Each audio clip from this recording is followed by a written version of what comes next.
when I was younger, one of the guitar brands that I always was fascinated with was Paul Reed Smith guitars. However, being a late teenager, they were always kind of unattainable to me because just of the price. So, with the dawn of the internet age and things like that, magazines kind of went by the wayside. I didn't really read Guitar World or anything like that too much after, the internet became a thing. And I got wrapped up in my own band and booze and everything else that comes with eventually turning 21. I hadn't heard about the PRS SE series, so I didn't know that they had this affordable line up until a couple years ago.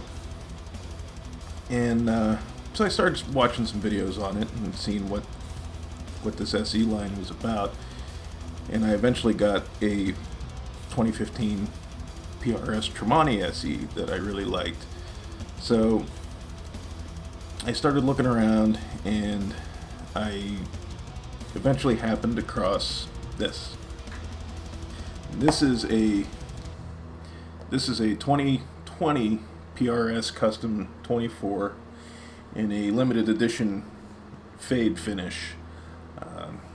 There's this color, which is, I think they call it island fade. There's a charcoal fade, an amber fade. So first things first, let's get the specs out of the way. We have a beveled maple top with a flame maple veneer, mahogany body, PRS tremolo, PRS tuners, nickel hardware, 24 frets, 25-inch scale length, maple neck, wide thin neck shape, rosewood fingerboard, bird inlays.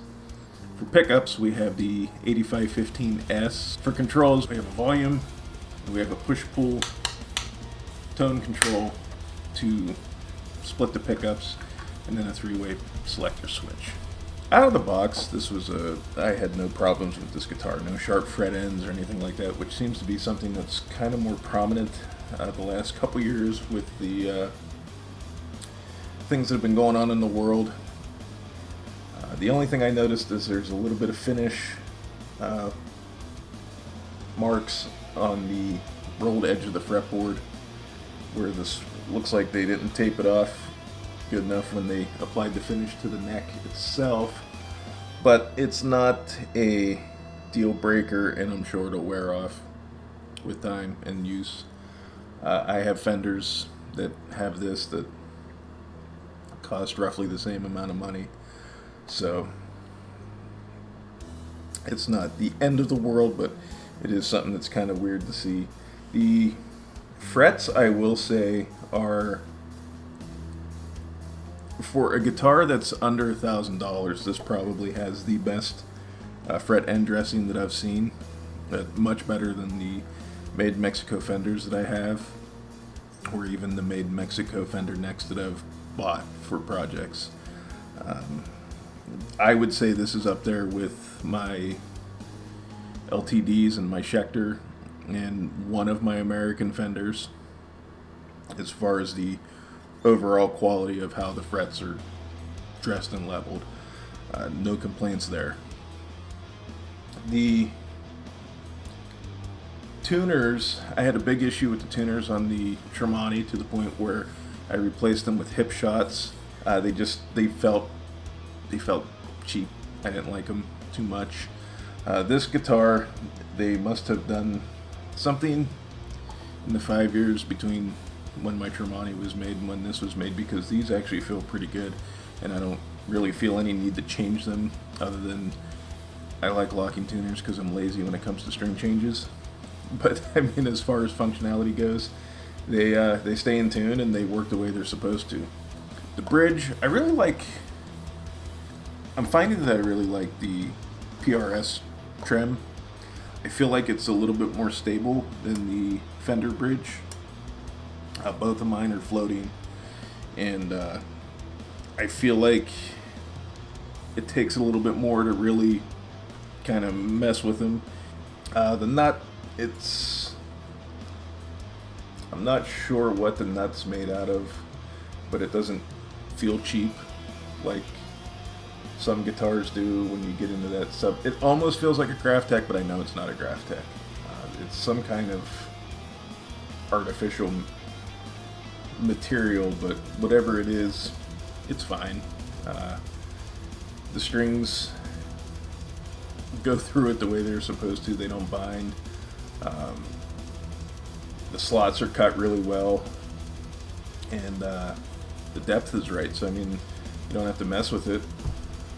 The only thing I kind of can say that I don't like about these is the speed knobs. I did change both of my PRS SEs. I put the lampshade knobs on. They come with just regular speed knobs like you'd get on like a Les Paul Custom or something like that. And I'm just not,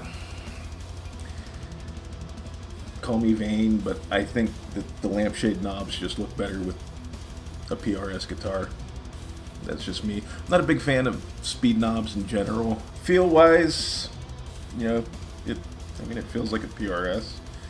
You know, there's obvious differences between this model and Made in America core model. But I mean, as far as playability goes, I mean, it's pretty much what you can expect from a PRS. You got the scoop, their trademark scoop there. It allows for easy upper fret access. And I got pretty big meat hooks, so for me to get up there pretty easily, people with long, thin shredder fingers probably have no problem whatsoever. The natural binding doesn't, or the faux binding, doesn't jump out as much as it does on the colored back guitars, because this has a natural back like most of the Custom 24s do. So it just kind of, I mean, you can see it, but it just kind of blends right in a little bit too much. There's not really much I can level at this guitar as far as negatives go. I do like the pickups. I like the pickups a lot more than I do the ones that are in my Tremonti. Those ones I kind of want to change, but these ones, they give me the sound that I'm looking for as far as like a heavy sound goes. It's, you know, that kind of Opethy, distorted tone, not like really playing high gain thrash metal or heavy metal with it. So, I mean, it gives me what I need.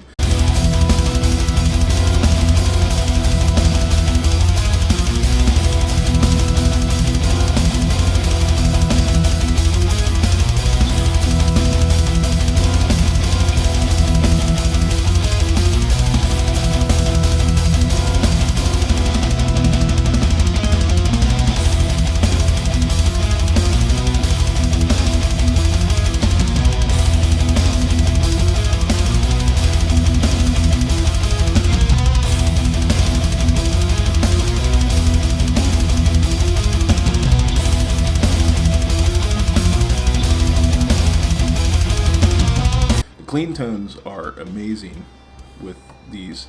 I mean, I could see maybe people making the argument that they're kind of lifeless or they need to be changed, but I mean, if you got a good tone dialed in, I don't really think you need to do much with them.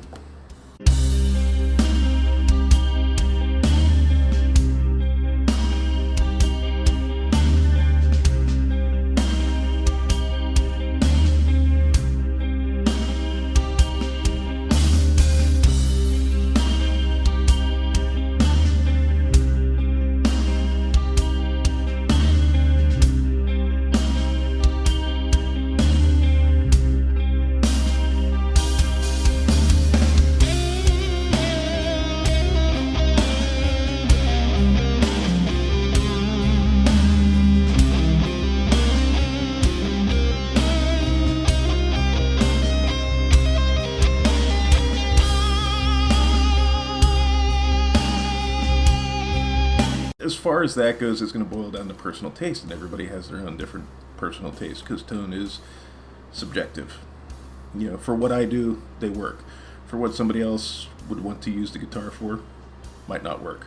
All in all, for $850, I have to say that the experiences I've had with the two PRS SEs that I own, and the ones that I've played, I am going to go so far as to say that I think that these are the best guitars you can get under $1,000. I know people will argue with me about, you know, Epiphones and things like that, which I own plenty of those. But I mean, as far as an out-of-the-box experience goes, you can't beat these. Sure, Epiphone guitars are great. The Fender Made in Mexico line that the ones that you can still get that are under $1,000 are great guitars, but they always require something, whether it be like some fret dressing, or a lot of people want to talk about how great their Epiphones are after they change the electronics, put 50 style wiring in them, and whatever. These, as a base product, not modding or anything like that, I don't think you can find a better experience for under $1,000. PRS's big thing is you can take it out of the box and gig with it. You definitely can. But that goes for a few other brands. But I mean, as far as just an overall good experience and not having to really tinker with the guitar once you get it, these, I think, are the way to go. There's nitpicky stuff like the different pieces, using multiple pieces of wood for the maple top, giving you the line on the faux binding. But I mean, as far as feel and playability goes, I don't think you can beat these for the price. I'd like to try a Silver Sky, but the fact that they're routed for 3 single coils kind of limits what I can do with it. For me, the utility isn't necessarily there for a Silver Sky, but as far as the Custom 24 goes, I love this guitar. But yeah, I don't know, if you have one of these, if you have any PRS SE guitar, let me know what you think of it, what your experience has been like, because I love it, and it does exactly what I need it to do, and I'm sure if I needed it to do other stuff, it would handle that too. Maybe after a pickup swap, I don't know how well it would handle some of the other types of music that I play, but for what I've used this guitar for, it's been great. So yeah, like I said, if you have one of these, let me know what your experience has been with them in the comments below, and we'll go from there. And like always, guys, I want to thank you for taking the time to watch, and we'll see you in the next one.